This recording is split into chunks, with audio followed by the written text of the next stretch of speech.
다 같이 사도신경으로 우리의 신앙을 고백하며 새벽 예배 하나님께 올려드리겠습니다. 전능하사 천지를 만드신 하나님 아버지를 내가 믿사오며 그 외아들 우리 주 예수 그리스도를 믿사오니 이는 성령으로 잉태하사 동정녀 마리아에게 나시고 본디오 빌라도에게 고난을 받으사 십자가에 못 박혀 죽으시고 장사한 지 사흘 만에 죽은 자 가운데서 다시 살아나시며 하늘에 오르사 전능하신 하나님 우편에 앉아 계시다가 저리로서 산 자와 죽은 자를 심판하러 오시리라. 성령을 믿사오며 거룩한 공회와 성도가 서로 교통하는 것과 죄를 사하여 주시는 것과 몸이 다시 사는 것과 영원히 사는 것을 믿사옵나이다. 아멘.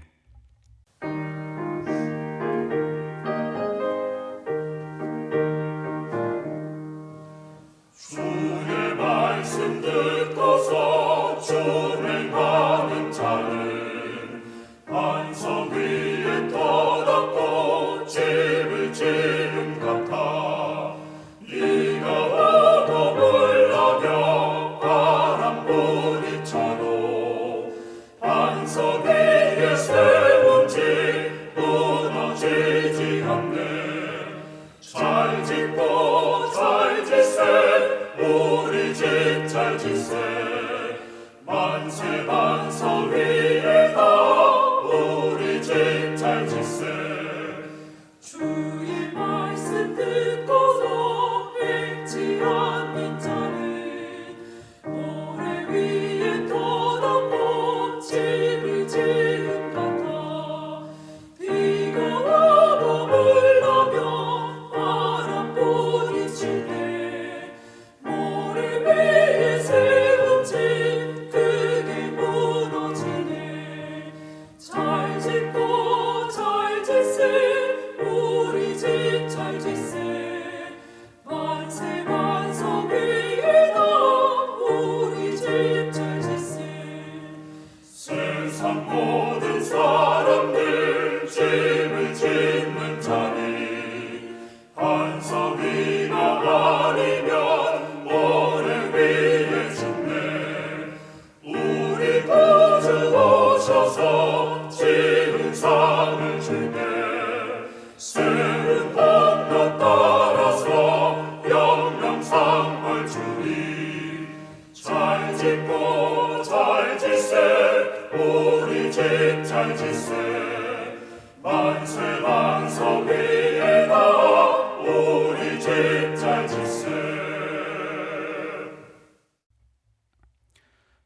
이 시간 우리에게 주시는 하나님의 말씀은 예레미야 37장 1절에서 10절까지의 말씀입니다. 제가 받들어서 봉독하도록 하겠습니다.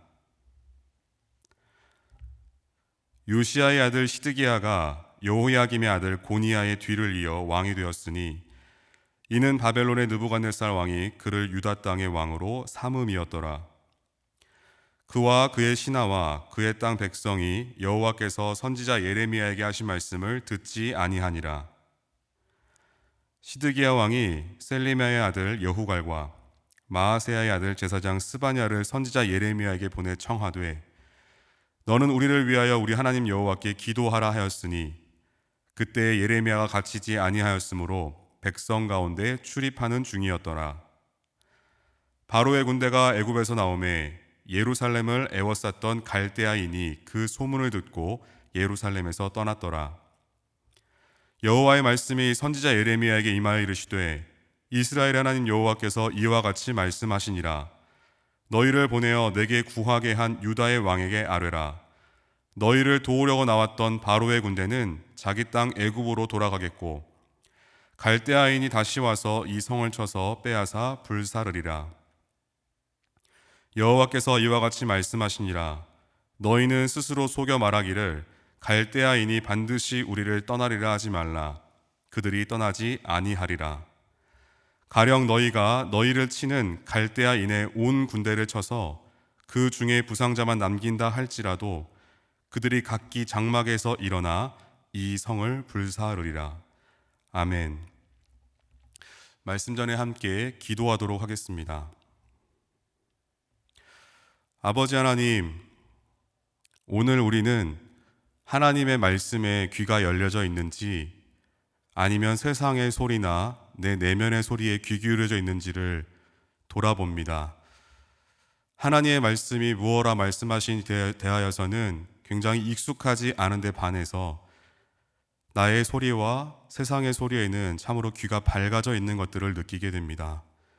아버지 하나님, 우리의 죄성은 그럴 수 있지만 우리 안에 내주하시는 성령께서 우리의 귀가 세상이 아닌 하나님께로 다시 향할 수 있는 은혜를 더하여 주시고 그 소리가 들려졌다면 우리는 그 소리에 합당하게 반응하는 그러한 순종하는 삶을 살게 하여 주십시오. 주님, 우리의 교만을 내려놓고 성령을 통하여 주의 말씀을 듣기를 원합니다. 귀 있는 자는 들을지어다 하신 주의 말씀처럼 우리 모두가 그 귀 있는 자가 되어 주의 음성을 듣게 하여 주십시오. 예수님의 이름으로 기도드립니다. 아멘. 유다는 갈대아에 의해 이집트 대신에 바벨론에 조공을 하게 됩니다. 그런데 기원전 597년 유다 왕 여호야김이 조공 거부로 반란을 일으킵니다. 그에 따른 벌로 그 아들인 여호야긴, 오늘 1절에 고니야라고 나오는 그 왕과 신하들 여럿이 3개월 만에 바벨론으로 끌려가게 되는데 그것이 1차로 바벨론에 유배되게 된 1차 바벨론 유수입니다. 이렇게 예루살렘이 바벨론에 의해 포위당하고 있던 상황에 시드기야는 여호야긴에 이어 바벨론 왕 느부갓네살에 의해 왕으로 세워지게 됩니다. 포위하고 있던 나라의 왕이 세웠다면 그 왕은 어떤 왕이었을까요? 아마도 꼭두각시 같은 왕이었을 겁니다. 그럼에도 그 꼭두각시 왕은 여전히 애굽의 바로의 군대가 자신을 도와줄 거라는 기대를 버리지 않습니다. 한번 실패해서 유배를 가는 일을 버리고도 민족주의자들의 말에 휩쓸려서 또한 이집트 왕의 부추김까지 받아 이집트와 손을 잡고 바벨론의 반란을 다시 또 모의합니다. 이런 상황 속에서 시드기야와 신하들, 백성들은 하나님께서 예레미야에게 주신 메시지에 조금도 귀를 기울이지 않는 모습을 보게 됩니다. 오늘 말씀 37장 2절에는 이렇게 말하고 있습니다. 그와 그의 신하와 그의 땅 백성이 여호와께서 선지자 예레미야에게 하신 말씀을 듣지 아니하니라. 그렇다면 예레미야가 시드기야 왕과 그의 신하, 그의 백성들에게 전하였던 말씀은 어떤 말씀이었을까요? 예레미야 21장 8절에서 10절까지는 이렇게 이야기합니다. 여호와께서 말씀하시기를 보라, 내가 너희 앞에 생명의 길과 사망의 길을 두었노라. 너는 이 백성에게 전하라 하셨느니라. 이 성읍에 사는 자는 칼과 기근과 전염병에 죽으려니와 너희를 애워싼 갈대아인에게서 나가서 항복하는 자는 살 것이나 그의 목숨은 전리품같이 되리라. 여호와의 말씀이니라. 내가 나의 얼굴을 이 성읍으로 향함은 복을 내리기 위함이 아니요 화를 내리기 위함이라.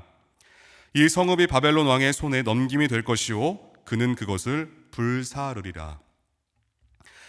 한마디로 말하면 유다야 갈대아에 항복하라라는 말이었습니다.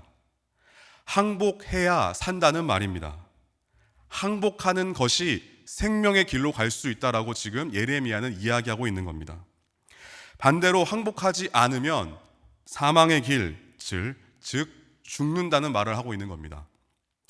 그런데 시드기야는 이와 정반대로 항복할 생각이 전혀 없고 오히려 바로의 군대가 오면 포위된 상황에서 벗어날 수 있는 기대를 계속 갖고 있습니다. 왕이 이런 생각인데 신하와 백성이 다른 생각을 하기는 쉽지 않았을 겁니다. 혹 자신이 영향력이 있는 자리에 있으신 분들은 특별히 더 큰 책임이 있습니다.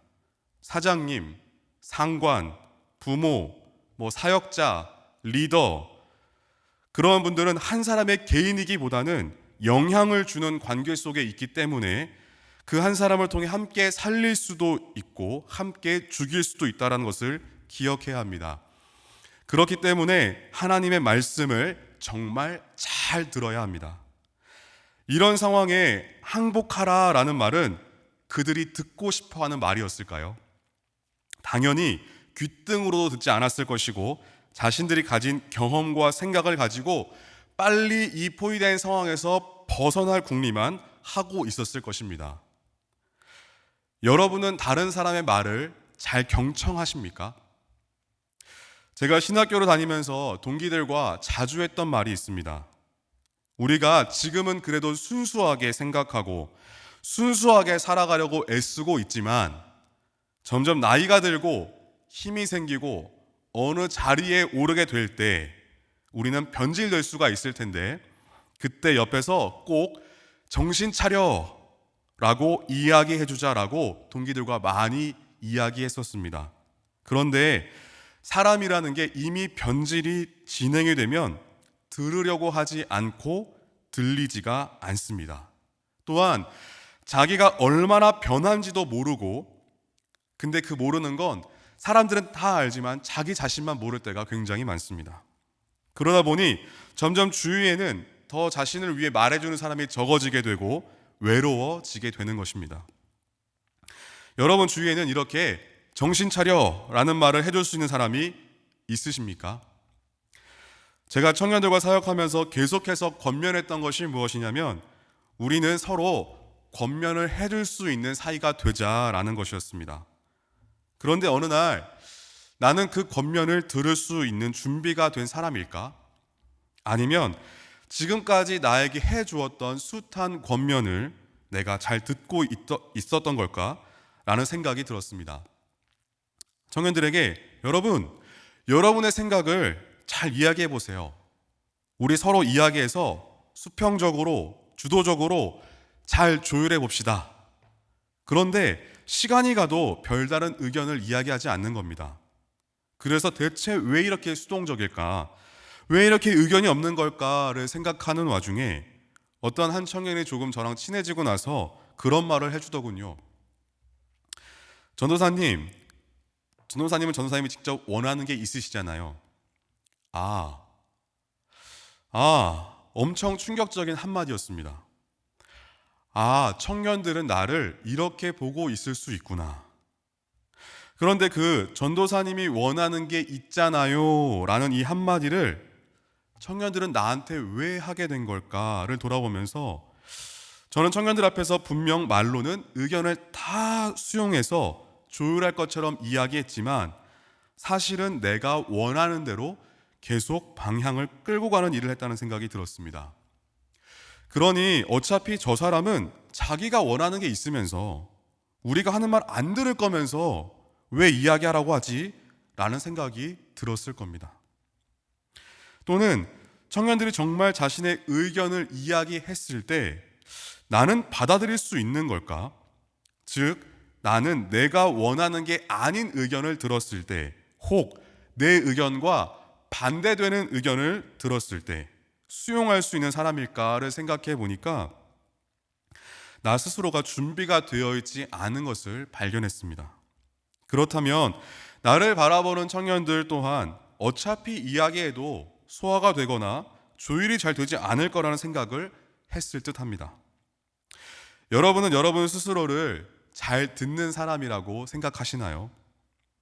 나만큼 잘 듣는 사람이 어디 있어? 라고 생각하고 계시나요?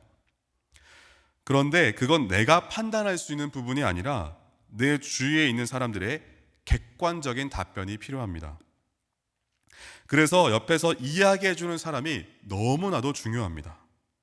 그렇다 보니 인생에 있어서 가장 위험한 것 중 하나는 듣기가 어려운 말이라도 나의 모습을 정확하게 보게 해주는 말을 해주는 사람이 없는 것, 그것이 가장 위험한 것입니다.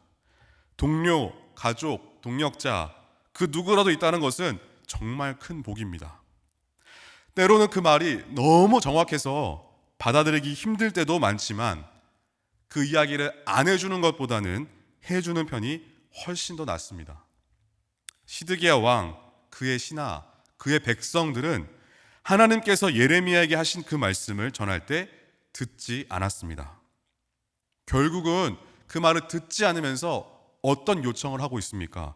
3절 말씀을 보면 시드기야 왕이 셀레미야의 아들 여호갈과 마아세야의 아들 제사장 스바냐를 선지자 예레미야에게 보내 청하되 너는 우리를 위하여 우리 하나님 여호와께 기도하라 하였으니, 시드기야 왕이 여호갈과 스바냐를 예레미야에게 보내서 소위 중보 기도를 요청하는 겁니다. 항복하라 라는 하나님의 메시지를 전한 사람에게 대체 어떤 기도를 요청하고 있는 걸까요? 하나님의 뜻이 이루어지기를 위한, 잘 항복할 수 있도록 하는 기도를 요청하는 걸까요? 아니면 자신의 뜻대로 애굽의 군대가 얼른 도와줘서 포위에서 풀려나는 것이 이루어지기를 원하는 마음이었을까요? 여러분은 중보 기도를 언제 어떤 마음으로 요청하십니까? 대부분은 어려움이 빨리 끝이 나기를 바라고 문제가 해결되기를 바라는 마음일 때 기도를 요청하지 않습니까? 우리는 문제가 생기면 어떻게든 그 문제를 빨리 해결하고 싶어 합니다. 빨리 해결하는 것이 능력 있는 것이고 가장 좋은 것이라고 생각합니다. 내가 행복하고 내가 만족해야 하는 삶에 문제가 딱 끼어드는 건 아주 반갑지 않고 불편한 일이기 때문에 그렇습니다. 그러나 기도는 우리가 원하는 것을 들어달라는 요구가 아니라 하나님과의 교제를 누리며 하나님을 경험하는 통로입니다. 그래야 그분이 무엇라 말씀하시던 그 신뢰와 사랑의 관계 속에서 오해하지 않고 어떤 말씀이든 나에게 최선의 것이라는 것을 믿는 믿음으로 받을 수 있기 때문입니다. 시드기야는 예레미야가 하나님의 말씀을 듣는다는 것에 대해서는 인정을 했던 것 같습니다. 그래서 그에게 기도를 요청했을 것인데 오늘 말씀 뒤에 17절에 보면 은밀히 불러서 또다시 하나님이 무엇라고 하시는지를 물어보는 장면이 또 나옵니다. 묻는 것 같은 행위는 존재하지만 하나님께 묻는다는 것의 완성은 묻는 행위에만 있지 않고 묻고 나서 들려지는 그 말씀에 대해 순종하는 것까지가 포함이 되어야 완성이 됩니다. 다행인지 불행인지 4절, 5절 말씀에 보면 예레미야가 아직 감옥에 갇히기 전이었고 백성 가운데 자유롭게 드나들며 활동합니다. 그리고 그토록 바라던 바로의 군대가 이집트를 출발해 진군해 오고 있었고 그 소식을 들은 갈대아인들은 그 포위를 풀고 예루살렘에서 물러가게 됩니다. 이때 6절에서 10절까지 하나님께서 예레미야에게 다시 말씀해 주십니다. 여호와의 말씀이 선지자 예레미야에게 임하여 이르시되 이스라엘의 하나님 여호와께서 이와 같이 말씀하시니라. 너희를 보내어 내게 구하게 한 유다의 왕에게 아뢰라. 너희를 도우려고 나왔던 바로의 군대는 자기 땅 애굽으로 돌아가겠고 갈대아인이 다시 와서 이 성을 쳐서 빼앗아 불사르리라. 여호와께서 이와 같이 말씀하시니라. 너희는 스스로 속여 말하기를 갈대아인이 반드시 우리를 떠나리라 하지 말라. 그들이 떠나지 아니하리라. 가령 너희가 너희를 치는 갈대아인의 온 군대를 쳐서 그 중에 부상자만 남긴다 할지라도 그들이 각기 장막에서 일어나 이 성을 불사르리라. 아멘. 이 말은 예레미야야, 시드기야에게 이 메시지를 잘 전해주어라. 잘 들어라. 너희를 도우러 바로의 군대가 오고 있다만 그들은 오래 머물지 않을 것이다. 그들은 여기 도착하자마자 곧 떠나 이집트로 돌아가게 될 것이다. 그렇게 되면 바벨론 사람이 다시 돌아와 공격을 재개하고 이 도성을 점령하여 불태울 것이다. 서로를 안심시키려고 바벨론 사람들은 며칠 내로 떠날 것이다 라고 말하며 스스로 속이지 말아라. 그들은 떠나지 않을 것이다. 설령 너희가 갈대아 군대를 모두 격퇴시켜 부상병만 남아도 그들이 일어나 이 도성을 불태워 버릴 것이다. 일말의 기대가 생긴 시드기야에게 하나님은 다시 예레미야를 통해 희망의 싹을 잘라버리는 말씀을 주십니다. 스스로 속이지 마. 나는 부상병을 통해서라도 다 불태워버릴 거야. 오늘 본문 이후에 17절에 보면 시드기야 왕이 사람을 보내어 그를 이끌어내고 왕궁에서 그에게 비밀히 물어 이르되 여호와께로부터 받은 말씀이 있느냐? 예레미야에게 대답하되 있나이다. 또 이르되 왕이 바벨론의 왕의 손에 넘겨지리이다. 아직도 정신을 차리지 못하고 또 물어봅니다. 내 생각을 접고 하나님을 따라야 하는데 계속 하나님의 뜻보단 자신의 뜻이 더 강한 모습입니다. 이쯤 되니 하나님의 인내가 느껴집니다. 그냥 치시면 되는데 계속 예레미야를 통해 말씀해 주십니다. 어떤 마음이셨을까요? 얘야, 좀 들어라. 내가 보낸 예레미야의 말을 좀 들어라 라고 하시는 것 같습니다. 자유를 다시 찾고 싶은 시드기야와 멸망을 예언하는 예레미야의 두 사람의 입장은 극명하게 달랐습니다.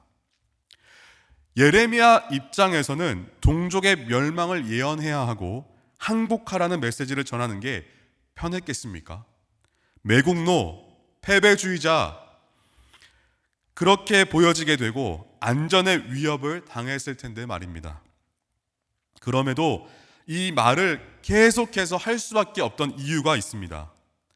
에스겔서에 보면 몇 차례에 걸쳐서 나오는 내용이 이것입니다. 에스겔 3장 17절에서 21절 말씀입니다. 인자야, 내가 너를 이스라엘 족속의 파수꾼으로 세웠으니 너는 내 입의 말을 듣고 나를 대신하여 그들을 깨우치라. 가령 내가 악인에게 말하기를 너는 꼭 죽으리라 할 때에 내가 깨우치지 아니하거나 말로 악인에게 일러서 그의 악한 길을 떠나 생명을 구원하게 하지 아니하면 그 악인은 그의 죄악 중에서 죽으려니와 내가 그의 핏값을 너의 손에서 찾을 것이고 내가 악인을 깨우치되 그가 그의 악한 마음과 악한 행위에서 돌이키지 아니하면 그는 그의 죄악 중에서 죽으려니와 너는 내 생명을 보존하리라. 또 의인이 그의 공의에서 돌이켜 악을 행할 때에는 이미 행한 그의 공의는 기억할 바 아니라 내가 그 앞에 거치는 것을 두면 그가 죽을지니 이는 내가 그를 깨우치지 않음이니라. 그는 그의 죄 중에서 죽으려니와 그의 핏값은 내가 내 손에서 찾으리라. 그러나 내가 그 의인을 깨우쳐 범죄하지 아니하게 하므로 그가 범죄하지 아니하면 정령 살리니 이는 깨우침을 받음이며 너도 내 영혼을 보존하리라. 깨우치지 않으면 악인에게 일러주지 않는다면 그 죄와 악한 행위의 책임이 악인과 깨우치지 않은 너에게 둘 다 있다라고 말씀하십니다. 그러나 깨우친다면 너에게는 책임이 없고 깨우쳐서 그 죄악된 자가 범죄하지 않으면 다 살 수 있다는 말입니다. 말한다는 건 참 어렵습니다. 그래도 미움받을 용기를 가지고 말할 사람이 필요합니다. 그러기 위해서 먼저 선행되어야 할 것은 하나님의 말씀을 잘 들을 수 있어야 한다는 겁니다. 예레미야 선지자, 시드기야 왕에게 공통적으로 필요했던 것은 하나님의 말씀을 잘 듣는 것이었습니다. 예레미야 선지자는 여호와의 말씀을, 시드기야 왕은 선지자 예레미야에게 주신 하나님의 말씀을 잘 듣는 것이었습니다. 예레미야의 선지자에게 또 하나 필요했던 것은 잘 들은 하나님의 말씀을 잘 전하는 것이었습니다. 시드기야는 몇 번이고 예레미야를 통해서 하나님은 말씀하고 계시는데 계속 듣지 못하면서 내가 할 수 있는 방법을 우선 다 동원해보자라고 하며 나의 고집과 아집을 부리고 있습니다. 저와 여러분 안에도 이 시드기야가 있지 않습니까? 인류가 결코 포기하지 않는 습관 가운데 하나는 하나님을 길들이겠다라는 고집입니다. 우리는 하나님을 길들이겠다고 결심을 합니다. 우리의 계획을 위해 하나님을 이용할 방법을 생각해냅니다. 우리의 계획과 야망과 기호에 들어맞는 크기로 하나님을 축소시키려고 합니다. 그것은 하나님이 아니라 내가 믿고 싶은 우상인 것입니다. 그 우상들은 우리가 원하는 것을 우리가 원하는 대로 우리가 원하는 때에 우리에게 주십시오라고 하는 신에 대한 우리의 환상에 부합하는 것들입니다.